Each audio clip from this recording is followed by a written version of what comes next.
Complete blind है, इनको नहीं दिखता। और रेवेन्यू ऑफिसर मिला है, तो रेवेन्यू ऑफिसर है कंप्लीट ब्लाइंड है। यहाँ पर इतना बड़ा संघर्ष है। और क्या एक और खुशी की बात, यूपीएससी निकल गया, इंटरव्यू बाकी है। चलिए शुभकामनाएं। हम आपको बैठिए हम माता जी को देख के पहचाने, हम वहाँ पहुँचने से पहले आप तो गया सर। और हमें बस ये है कि 20 करोड़ लोगों को शिक्षा देना है और समाज को एक ईमानदार अधिकारी देना है। बीपीएससी में जिस तरह से धांधली हुई, 70वीं बीपीएससी में जो बापू परीक्षा परिसर में, हम लोग थोड़ा उस समय थोड़ा सा बीमार चल रहे थे तो नहीं बोले, लेकिन अभी आज संडे है, जितना जो इसको धांधली करना है किया, मंडे को हम बताएंगे। सराहना करते हैं, ठीक है वहाँ हुआ है, लेकिन जो बापू परीक्षा परिसर में हुआ है वो जांच का विषय है। उसका सीसीटीवी फुटेज सामने रखा जाए।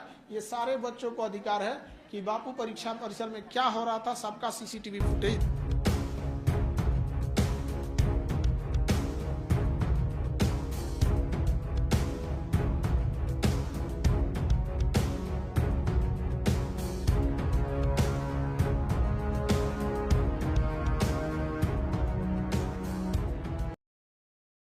कि परीक्षा के दौरान जो बापू परीक्षा केंद्र वहां पर हुआ क्या था।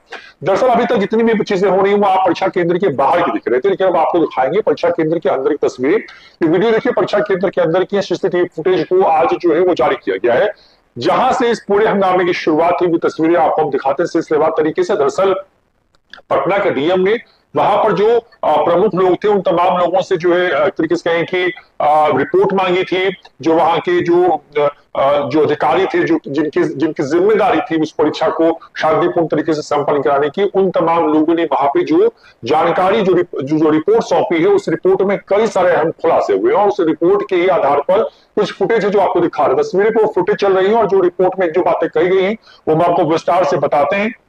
पटना डीएम की तरफ से जो है लिखा गया था कि इसमें तमाम जो चीजें हैं उसको लेकर के एक दौरान विधि व्यवस्था जो उत्पन्न हुई, भंग हुई, उससे संबंधित प्रतिवेदन समर्पित करने के संबंध में ये बातें आई हैं। उसके बाद ब्रज किशोर लाल, ये वरीय उप समाहर्ता है पटना के सवरीय दंडाधिकारी बापू परीक्षा केंद्र कुम्हरारी में ड्यूटी पर थे। उन्होंने पटना डीएम को जो चिट्ठी लिखी है उसमें बहुत सारी बातें हैं, लेकिन जो मुख्य बात है हम आपको उन बातों का जिक्र करते हैं यहाँ पे। अब क्योंकि परीक्षा भूतल के साथ साथ सभी 5 तलों पर होनी थी, ऐसा लिखा गया, जिसमें हजारों की संख्या में परीक्षार्थी भाग ले रहे थे। विधिवत तरीके से प्रश्न पत्र का सील्ड बॉक्स खोलने के पश्चात क्रमवार तरीके से अभ्यर्थियों को प्रश्न पत्र उपलब्ध कराया जाने लगा। प्रत्येक हॉल में 273 अभ्यर्थियों को बैठने की व्यवस्था थी एवं प्रत्येक स्टील बॉक्स में 192 प्रश्न पत्र थे, जिसे 16 सील्ड टीईएस बैग टैंपर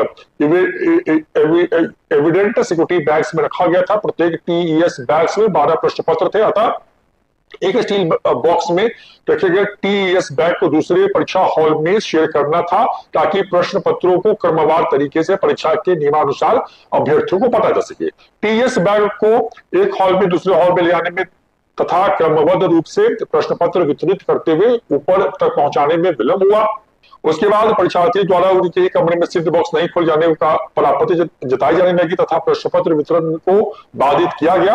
यद्यपि केंद्राधीक्षक एवं परीक्षार्थियों को यह समझाने का प्रयास किया गया कि सील्ड बॉक्स किसी एक परीक्षा केंद्र कक्ष में ही नियमानुसार खोला जाएगा तथा विलंब से के लिए उन्हें अतिरिक्त समय उपलब्ध कराया जाएगा। ये सारी बातें आपने पहले सुनी है। अब देखिए कुछ फुटेज है, उस फुटेज में ये है कि ओएमआर सीट से लेकर तमाम चीजें हुई। वीडियो फुटेज का अवलोकन किया जा सकता था। अभ्यर्थियों के द्वारा परीक्षा केंद्र में हंगामे के दौरान एक वीक्षक राम इकबाल सिंह को कदीर का दौरा पड़ा, जिनका निधन हो गया। ये तमाम चीजें हुई। अब क्योंकि जो हुआ उसमें दिख रहा है कि परीक्षार्थी के रूप में कुछ असामाजिक तत्व परीक्षा में सम्मिलित थे एवं उनका एक ग्रुप परीक्षा भवन के बाहर भी मौजूद था, जो कि बाहर से हंगामा करने पर आतुर थे। कुछ अभ्यर्थियों ने केंद्राधीक्षक को घेर कर परीक्षा निरस्त होने की घोषणा करने हेतु दबाव बनाया, लेकिन ऐसी कोई घोषणा नहीं की गई। इसके अतिरिक्त कुछ परीक्षार्थी तोड़फोड़ एवं अन्य प्रकार से व्यवधान उत्पन्न करने पर आतुर थे, ताकि किसी तरह परीक्षा निरस्त की जा सके। अतः जिम्मेदार परीक्षार्थियों एवं उपद्रवी तत्वों के विरुद्ध सख्त अनुशासनात्मक एवं कानूनी कार्रवाई करने के साथ साथ हत्या का मुकदमा भी दर्ज करने की अनुशंसा की जाती है। इस प्रकार में कुछ कोचिंग संस्थानों की भूमिका की जांच की आवश्यकता है, ऐसा भी कहा गया इस रिपोर्ट में। अब देखिए दिखता वीडियो में क्या है, ये तो रिपोर्ट पूरी है, उसमें अब क्या क्या आने वाले भविष्य में किस तरह के प्रिकॉशंस लेने हैं, ये पूरी रिपोर्ट में बातें क्या क्या हुआ इसका ऑब्जर्वेशन।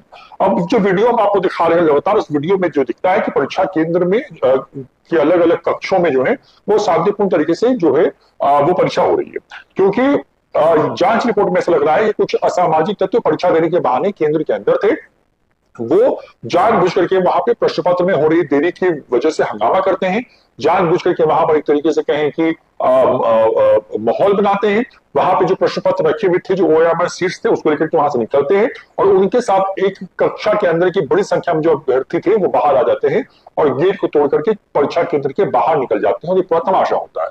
तमाम तरह के अधिकारी समझाने की कोशिश करते हुए नजर भी आते हैं सीसीटीवी फुटेज में, लेकिन उनकी बात कोई सुन